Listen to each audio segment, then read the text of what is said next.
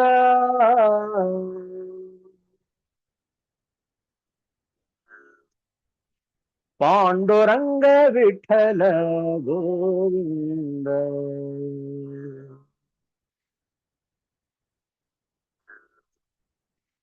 अयोध्या राम गोविंद,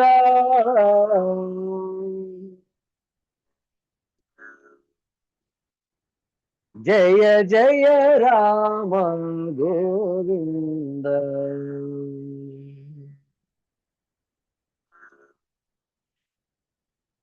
अनंत देवेश गोविंद,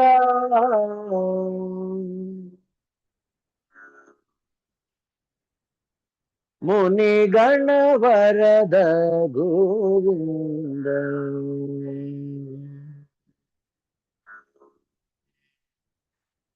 वासुदेव जय गोविंद,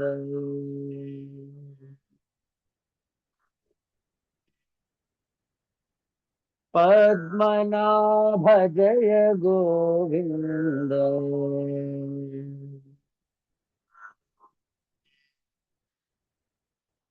वासुदेव जय गोविंद,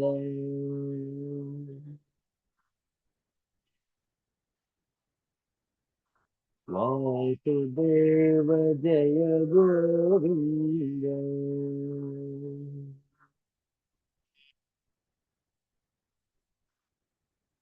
सिद्धांत अवधूत चिंतन श्री गुरुदेव दत्त।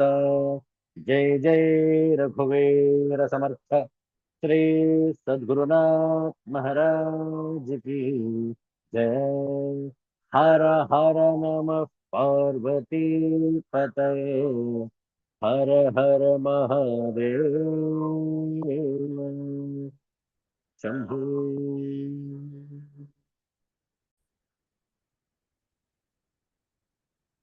ಇಂದಿನಿಂದ ಅಷ್ಟಾದಶೋಧ್ಯಾಯ ಆರಂಭವಾಗುತ್ತಿದೆ. ಮೊದಲ 5 ಶ್ಲೋಕಗಳ ಪಾರಾಯಣ ಹೇಳಿಕೊಟ್ಟ ನಂತರ ಪುನರಾವರ್ತನೆ.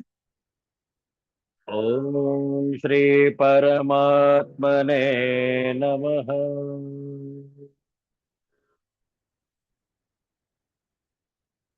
ಅಥ ಅಷ್ಟಾದಶೋಧ್ಯಾಯಃ.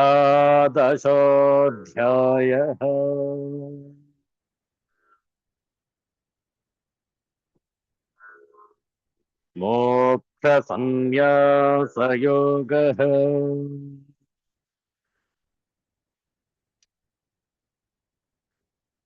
श्री अर्जुन उवाच संन्यासस्य महाबाहो तत्त्वमिच्छामि वेदितुम्।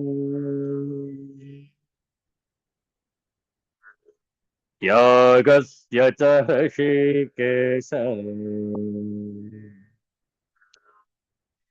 पृथक् केशिनिषूदन।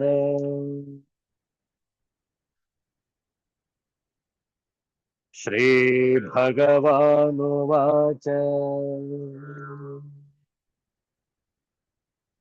काम्यानां कर्मणां न्यासम्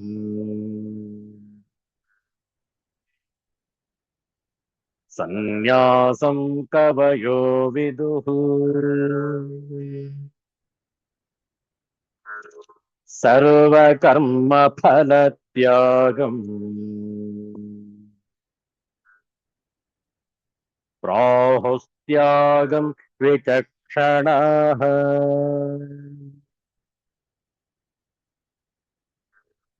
त्याज्यं दोषवदित्येके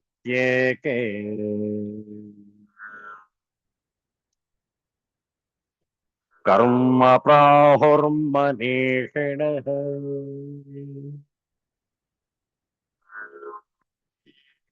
यज्ञदानतपः कर्म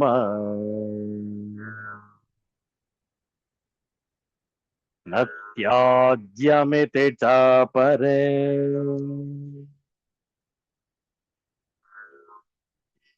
निश्चयं शृणु मे तत्र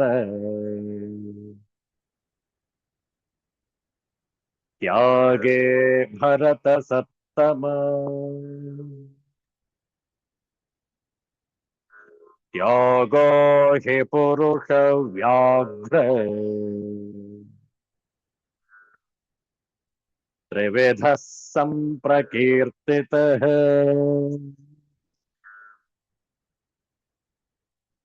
यज्ञदानतपः कर्म न त्याज्यं कार्यमेव तत्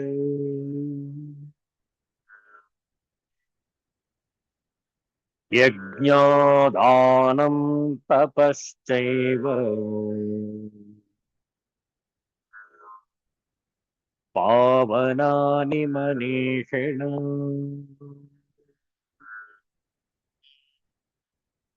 ॐ शान्तिः शान्तिः शान्तिः हरिः ॐ श्रीगुरुभ्यो नमः हरिः ॐ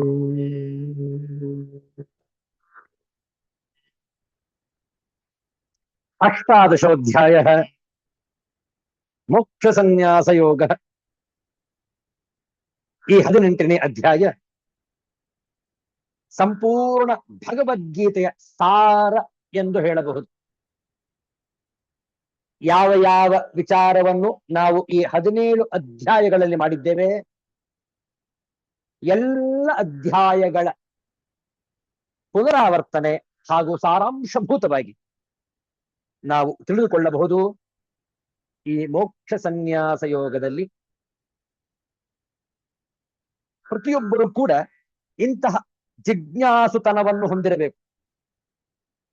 ಮತ್ತೆ ಮತ್ತೆ ಶ್ರವಣ ಮಾಡಬೇಕು, ಮತ್ತೆ ಮತ್ತೆ ಅಧ್ಯಯನ ಮಾಡಬೇಕು, ಮತ್ತೆ ಮತ್ತೆ ಸ್ವಾಧ್ಯಾಯದಿಂದ ಶಾಸ್ತ್ರದಲ್ಲಿ ಅಡಕವಾಗಿರುವಂತಹ ರಹಸ್ಯವನ್ನು ತಿಳಿದುಕೊಳ್ಳುವಂತಹ ಉತ್ಸುಕತೆ ನಿರಂತರ ಇರಬೇಕು.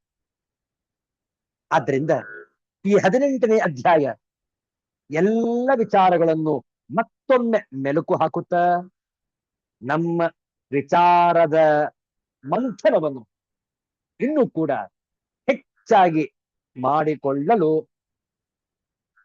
ಒಂದು ಅವಕಾಶ. ಇಂತಹ ಅವಕಾಶವನ್ನು ಸದುಪಯೋಗಪಡಿಸಿಕೊಳ್ಳಲು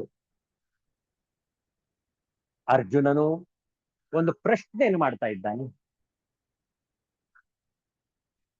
ಯಾಕೆ ಈ ಪ್ರಶ್ನೆ?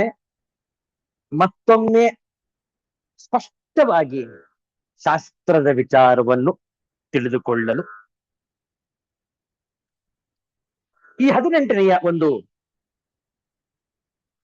ಪೀಠಿಕೆಯಾಗಿ ನಾವು ತಿಳಿದುಕೊಳ್ಳಬೇಕಾದಂತಹ ವಿಚಾರ ಹೀಗಿದೆ. ಈ ಅಧ್ಯಾಯದಲ್ಲಿ ಹಿಂದಿನ ಎಲ್ಲಾ ಅಧ್ಯಾಯಗಳ ಸಾರವನ್ನು ಸಂಕ್ಷೇಪವಾಗಿ ಹೇಳಲಾಗಿದೆ. ಆದ್ದರಿಂದ ಈ ಅಧ್ಯಾಯವನ್ನು ಭಗವದ್ಗೀತೆಯ ಸಾರ ಎಂದು ಅಥವಾ ಸಂಕ್ಷಿಪ್ತ ಗೀತೆ ಎಂದು ಹೇಳಬಹುದು. ಈ ಅಧ್ಯಾಯದ ಹೆಸರು ಮೋಕ್ಷ ಸನ್ಯಾಸ ಯೋಗ. ಮೋಕ್ಷವೆಂದರೆ ಬಿಡುಗಡೆ, ಸ್ವಾತಂತ್ರ್ಯ, ಸಂಸಾರ ಬಂಧನದಿಂದ ಬಿಡುಗಡೆ. ಸಂಸಾರ ಬಂಧನದಿಂದ ಬಿಡುಗಡೆಯಾಗಬೇಕಾದರೆ ಈ ಸಂಸಾರವು ಬಂಧನವು ಎಂಬುದು ನಮಗೆ ಅರ್ಥವಾಗಿರಬೇಕು. ಕೆಲವರಿಗೆ ಈ ಸಂಸಾರವೇ ಅತ್ಯಂತ ಸುಖಮಯವಾಗಿರುತ್ತೆ. ಅವರಿಗೆ ಬಂಧನದಲ್ಲಿ ಸಿಲುಕಿದ್ದೇನೆ ಎಂಬುದೇ ಅವರಿಗೆ ತಿಳಿದಿಲ್ಲ. ಆದ್ರಿಂದ ಅವರು ಮೋಕ್ಷಕ್ಕೆ ಪ್ರಯತ್ನವನ್ನೇ ಮಾಡೋದಿಲ್ಲ. ಕಾರಣ, ಬಂಧನದಲ್ಲಿ ಇದ್ದವರಿಗೆ ತಾನೇ ಬಿಡುಗಡೆ. ನಾವು ಬಂಧನದಲ್ಲೇ ಇಲ್ಲ. ನಮ್ಗೆ ಈ ಸಂಸಾರ ಬಹಳ ಸೊಗಸಾಗಿದೆ. ಈ ಶರೀರ, ಈ ಇಂದ್ರಿಯಗಳು, ಈ ಭೋಗ, ಈ ವಿಲಾಸ, ಈ ಐಂದ್ರಿಕ ಸುಖ ನಮಗಿಷ್ಟೇ ಸಾಕು ಅನ್ನುವವರೂ ಕೂಡ ಅನೇಕ ಮಂದಿ ಜಗತ್ತಲ್ಲಿದ್ದಾರೆ. ಶಾಸ್ತ್ರ ತಿಳಿಸ್ಕೊಡ್ತಾ ಇದೆ, ಈ ಸಂಸಾರ ಬಂಧನವು, ಈ ಶರೀರ ಬಂಧನಕಾರಿ, ಮಾಯಾಜಾಲ, ಮೋಸಕ್ಕೆ ಒಳಗಾಗಬಹುದು. ಆದ್ರಿಂದ ಈ ಸಂಸಾರ ಬಂಧನವು ಎಂದು ತಿಳಿದುಕೊಂಡ ನಂತರ ಇದರಿಂದ ಬಿಡುಗಡೆಗೆ ಪ್ರಯತ್ನವೇ ಮೋಕ್ಷ. ಈ ಅಧ್ಯಾಯದಲ್ಲಿ ಮೋಕ್ಷಕ್ಕೆ ಸಾಧನವಾದ ಸಾಂಖ್ಯಯೋಗದ ವರ್ಣನೆಯನ್ನು ಹಾಗೂ ಸನ್ಯಾಸದ ಹೆಸರಿನಿಂದ ಮತ್ತು ಕರ್ಮಯೋಗದ ವರ್ಣನೆಯನ್ನು ತ್ಯಾಗದ ಹೆಸರಿನಿಂದ ಮಾಡಲಾಗಿದೆ. ಮೋಕ್ಷ ಮತ್ತು ಸನ್ಯಾಸ. ಮತ್ತೊಮ್ಮೆ ಹೇಳ್ತೇವೆ, ಮೋಕ್ಷಕ್ಕೆ ಸಾಧನವಾದ ಸಾಂಖ್ಯಯೋಗದ ವರ್ಣನೆಯನ್ನು ಸನ್ಯಾಸದ ಹೆಸರಿನಿಂದ ಮತ್ತು ಕರ್ಮಯೋಗದ ವರ್ಣನೆಯನ್ನು ತ್ಯಾಗದ ಹೆಸರಿನಿಂದ ಮಾಡಲಾಗಿದೆ. ಸಾಂಖ್ಯಯೋಗ, ಕರ್ಮಯೋಗ. ಸಾಂಖ್ಯಯೋಗ ಮೋಕ್ಷಕ್ಕೆ ಹಾದಿಯನ್ನ ಮಾಡಿಕೊಡುವುದು, ಕರ್ಮಯೋಗ ತ್ಯಾಗಕ್ಕೆ ದಾರಿ ಮಾಡಿಕೊಡುವುದು. ಮೋಕ್ಷ ಸನ್ಯಾಸದ ಇನ್ನೊಂದು ಅರ್ಥವೆಂದರೆ ಮೋಕ್ಷರೂಪಿ ಭಗವಂತನಲ್ಲಿ ಸನ್ಯಾಸವೆಂದರೆ ಸಮಸ್ತ ಕರ್ಮಗಳನ್ನು ಮತ್ತು ಕರ್ಮಫಲಗಳನ್ನು ಭಗವಂತನಿಗೆ ಅರ್ಪಿಸಿ ಬಿಡುವುದು. ಈ ಅಧ್ಯಾಯದಲ್ಲಿ ಸಮಸ್ತ ಕರ್ಮಗಳನ್ನು ಮತ್ತು ಕರ್ಮಫಲಗಳನ್ನು ಭಗವಂತನಿಗೆ ಅರ್ಪಿಸಿ ಬಿಡಲು ಉಪದೇಶಿಸುತ್ತಾ ಇಡೀ ಗೀತೋಪದೇಶದ ಉಪಸಂಹಾರವನ್ನು ಮಾಡಲಾಗಿದೆ. ಈ ಪ್ರಕಾರವಾಗಿ ಮೋಕ್ಷಪ್ರದವಾದ ಸನ್ಯಾಸ, ತ್ಯಾಗ, ಭಗವದರ್ಪಣಗಳ ವಿವರಣೆ ಇರುವುದರಿಂದ ಈ ಅಧ್ಯಾಯಕ್ಕೆ ಮೋಕ್ಷ ಸನ್ಯಾಸ ಯೋಗ ಎಂಬ ಹೆಸರನ್ನು ಇಡಲಾಗಿದೆ. ರಣರಂಗದಲ್ಲಿ ಉಭಯ ಸೇನೆಗಳ ಮಧ್ಯೆ ಅರ್ಜುನನಿಗೆ ಗೀತೋಪದೇಶವನ್ನು ಮಾಡಲು ಪ್ರಾರಂಭಿಸಿದ ಪರಮಾತ್ಮನು ಮೊದಲು ಜ್ಞಾನಯೋಗವನ್ನು, ನಂತರ ಕರ್ಮಯೋಗವನ್ನು ಉಪದೇಶ ಮಾಡಿದನು. ನಂತರ ಹಲವೆಡೆ ಜ್ಞಾನಯೋಗದ ದೃಷ್ಟಿಯಿಂದ ಮತ್ತು ಹಲವೆಡೆ ಕರ್ಮಯೋಗದ ದೃಷ್ಟಿಕೋನದಿಂದ ಭಗವತ್ ಪ್ರಾಪ್ತಿಯ ಅನೇಕ ಸಾಧನ ಕ್ರಮಗಳನ್ನು ಉಪದೇಶಿಸಿದನು. ಅರ್ಜುನನ ಕೋರಿಕೆಯ ಮೇರೆಗೆ ಭಗವಂತನು ತಾನು ಮಾಡಿದ ಉಪದೇಶಗಳ ಸಾರವನ್ನು ಈಗ ಮತ್ತೊಮ್ಮೆ ಉಪದೇಶಿಸುತ್ತಾನೆ. ಸನ್ಯಾಸ ಎಂದರೆ ಜ್ಞಾನಯೋಗದ ತತ್ವವನ್ನು ಹಾಗೂ ತ್ಯಾಗ ಎಂದರೆ ಕರ್ಮಯೋಗದ ತತ್ವವನ್ನು ಬೇರೆ ಬೇರೆಯಾಗಿ ಚೆನ್ನಾಗಿ ಮನದಟ್ಟಾಗುವಂತೆ ತಿಳಿಸಲು ಅರ್ಜುನನು ಭಗವಂತನಿಗೆ ಮಾಡಿದ ಪ್ರಾರ್ಥನೆಯೊಂದಿಗೆ, ಪ್ರಶ್ನೆಯೊಂದಿಗೆ ಈ ಅಧ್ಯಾಯವು ಪ್ರಾರಂಭವಾಗುತ್ತದೆ. ಅರ್ಜುನ ಉವಾಚ ಸನ್ಯಾಸಸ್ಯ ಮಹಾಬಾಹೋ ತತ್ವಮಿಚ್ಛಾಮಿ ವೇದಿತುಂ ತ್ಯಾಗಸ್ಯ ಚ ಹೃಷೀಕೇಶ ಪೃಥಕ್ ಕೇಶಿನಿಷೂದನ. ಸನ್ಯಾಸಸ್ಯ ಮಹಾಬಾಹೋ ತತ್ವಂ ಇಚ್ಛಾಮಿ ವೇದಿತುಂ ತ್ಯಾಗಸ್ಯ ಚ ಹೃಷೀಕೇಶ ಪೃಥಕ್ ಕೇಶಿನಿಷೂದನ. ಅನಂತರ ಅರ್ಜುನ ಹೇಳಿದನು, ಹೇ ಮಹಾಬಾಹೋ, ಹೇ ಕೃಷ್ಣ, ಹೃಷೀಕೇಶ, ಹೇ ಅಂತರ್ಯಾಮಿಯೇ, ಕೇಶಿನಿಷೂದನ, ಹೇ ವಾಸುದೇವ. ನೋಡಿ, 3 ಹೆಸರಿನಿಂದ ಸಂಬೋಧನೆ ಕೃಷ್ಣನಿಗೆ. ಮಹಾಬಾಹೋ, ಹೃಷಿಕೇಶ, ಕೇಶಿನಿಷೂದನ. ಅಹಂ ಸನ್ಯಾಸಸ್ಯ ಚ ತ್ಯಾಗಸ್ಯ ತತ್ವಂ ಪೃಥಕ್ ವೇದಿತು ಇಚ್ಛಾಮಿ. ಸನ್ಯಾಸ ಮತ್ತು ತ್ಯಾಗದ ತತ್ವವನ್ನು ಬೇರೆ ಬೇರೆಯಾಗಿ ತಿಳಿದುಕೊಳ್ಳಲು ಇಚ್ಛಿಸುತ್ತೇನೆ. ಅರ್ಜುನ ಹೇಳಿದನು, ಹೇ ಮಹಾಬಾಹುವೆ, ಎಲೆ ಅಂತರ್ಯಾಮಿಯೇ, ಹೇ ವಾಸುದೇವ, ನಾನು ಸನ್ಯಾಸ ಮತ್ತು ತ್ಯಾಗದ ತತ್ವವನ್ನು ಬೇರೆ ಬೇರೆಯಾಗಿ ತಿಳಿದುಕೊಳ್ಳಲು ಇಚ್ಛಿಸುತ್ತೇನೆ. ಎಂತಹ ಸಂಕ್ಷಿಪ್ತವಾದಂತಹ, ಸರಳವಾದಂತಹ ಪ್ರಶ್ನೆ. ಸನ್ಯಾಸ ಅಂದ್ರೇನು, ತ್ಯಾಗ ಅಂದ್ರೇನು, ಇದನ್ನು ಬೇರೆ ಬೇರೆಯಾಗಿ ಸ್ಪಷ್ಟವಾಗಿ ತಿಳಿದುಕೊಳ್ಳಲು ನಾನು ಪ್ರಶ್ನೆ ಮಾಡುತ್ತಿದ್ದೇನೆ. ಈ ಪ್ರಶ್ನೆಯ ಮೊದಲು ನಾವು ಸ್ಪಷ್ಟವಾಗಿ ಅರ್ಥ ಮಾಡಿಕೊಳ್ಬೇಕು. ಆ ನಂತರ ಭಗವಂತನ ಉತ್ತರವನ್ನು ಚರ್ಚಿಸಬಹುದು.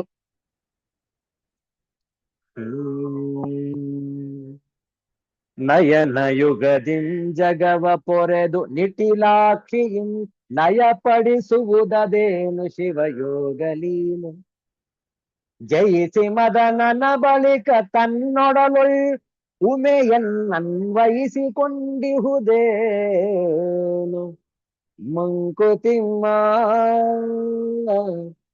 ಉಮೆಯನನ್ವಯಿಸಿಕೊಂಡಿಹುದೇನು ಮಂಕುತಿಮ್ಮ ಮಂಕುತಿಮ್ಮ ಮಂಕುತಿಮ್ಮ. ನಯನ ಯುಗದಿ ನಯನ ಯುಗದಿ ಲಯಪಡಿಸುವುದದೇನು? ಲಯಪಡಿಸುವುದು ಅದು ಏನು? ತನ್ನೊಡಲ ಒಳ್ ಉಮೆಯನನ್ವಯಿಸಿಕೊಂಡಿಹುದೇನು? ಉಮೆಯನು ಅನ್ವಯಿಸಿಕೊಂಡು ಇಹುದೇನು? ನಯನ ಯುಗದಿ ಎರಡು ಕಣ್ಣುಗಳಿಂದ ಲಯಪಡಿಸುವುದು, ಸಮನ್ವಯಗೊಳಿಸಿಕೊಂಡು, ನಿಟಿಲಾಕ್ಷ ಹಣೆಗಣ್ಣ ಮುಕ್ಕಣ್ಣ ಶಿವ, ಮದನ ಮನ್ಮಥ ಕಾಮದೇವ, ಉಮೆ ಪಾರ್ವತಿ. ಭಾವಾರ್ಥವನ್ನು ನೋಡಿ ಮತ್ತೊಮ್ಮೆ ಮುಕ್ತಕವನ್ನು ಹಾಡೋಣ. ಈ ಜಗತ್ತನ್ನು ತನ್ನ ಎರಡೂ ಕಣ್ಣುಗಳಿಂದ ಶಾಂತ ನೋಟದಿಂದ ನೋಡುತ್ತಾ ಹೊರೆಯುತ್ತಾ ಹಣೆಯ ಕಣ್ಣಿಂದ ಲಯ ಕಾರ್ಯದಲ್ಲಿ ನಿರತನಾಗಿರುವವನು ಶಿವ. ಎರಡೂ ಕೆಲಸಗಳನ್ನು ಸಮತೆಯಿಂದ ಸಮಭಾವದಿಂದ ಮಾಡುವುದೇ ಶಿವಯೋಗ ಲೀಲೆ ಎನ್ನುತ್ತಾರೆ ಮಾನ್ಯ ಗುಂಡಪ್ಪನವರು. ಒಂದು ಕಡೆ ಕಾಮನನ್ನು ತನ್ನ ಒಳಗಣ್ಣಿಂದ ಸುಟ್ಟು, ಅದೇ ರೀತಿ ಪಾರ್ವತಿಯನ್ನು ತನ್ನ ಅರ್ಧಾಂಗಿಯನ್ನಾಗಿಸಿಕೊಂಡು ಅರ್ಧನಾರೀಶ್ವರನೆಂದು ಕರೆಯಲ್ಪಟ್ಟಿದ್ದಾನೆ. ಒಂದರೊಳಗಿದ್ದುಕೊಂಡು ಅದನ್ನೇ ಜಯಿಸಿ ಬದುಕಿನಲ್ಲಿ ಸಮನ್ವಯವನ್ನು ಕಂಡುಕೊಳ್ಳುವ ವಿಧಾನವನ್ನು ದೃಷ್ಟಾಂತ ಸಹಿತ ನಮಗೆ ತೋರಿದ್ದಾರೆ ಮಾನ್ಯ ಗುಂಡಪ್ಪನವರು ಈ ಮುಕ್ತಕದಲ್ಲಿ. ನಯನ ಯುಗದಿಂ ಜಗವ ಪೊರೆದು ನಿಟಿಲಾಕ್ಷಿಯಿಂ ಲಯಪಡಿಸುವುದದೇನು ಶಿವಯೋಗಲೀಲೆ ಜಯಿಸಿ ಮದನನ ಬಳಿಕ ತನ್ನೊಡಲೊಳ್ ಉಮೆಯನನ್ವಯಿಸಿಕೊಂಡಿಹುದೇನು ಮಂಕುತಿಮ್ಮ ಮಂಕುತಿಮ್ಮ ಮಂಕುತಿಮ್ಮ.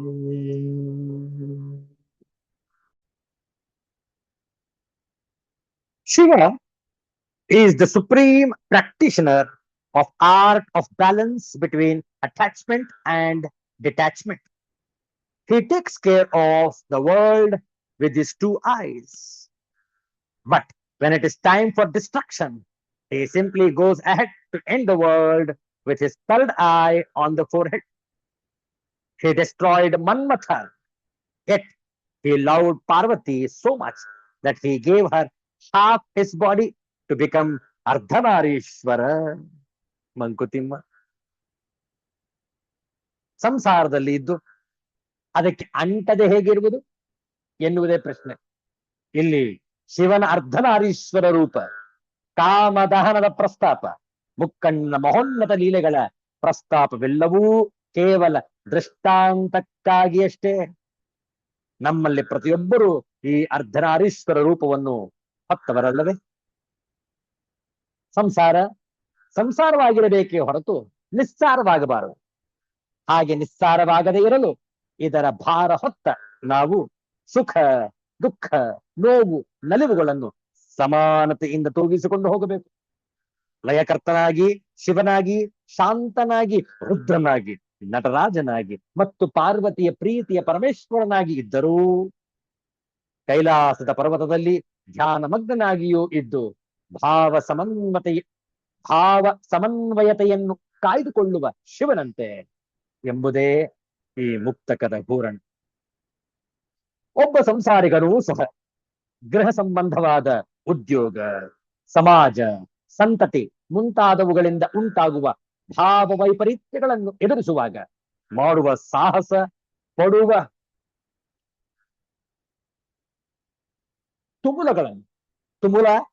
ತುಮುಲಗಳನ್ನು ಅಂತ ಹೇಳಿದ್ರೆ ಅನೇಕವಾದಂತಹ ಆತಂಕ, ಉದ್ವೇಗ ಇತ್ಯಾದಿ ಪಡುವ ತುಮುಲಗಳನ್ನು ಕಂಡರೆ ಅಯ್ಯೋ ಪಾಪ ಎಂದು ಅನಿಸುತ್ತದೆ ಅಲ್ಲವೇ?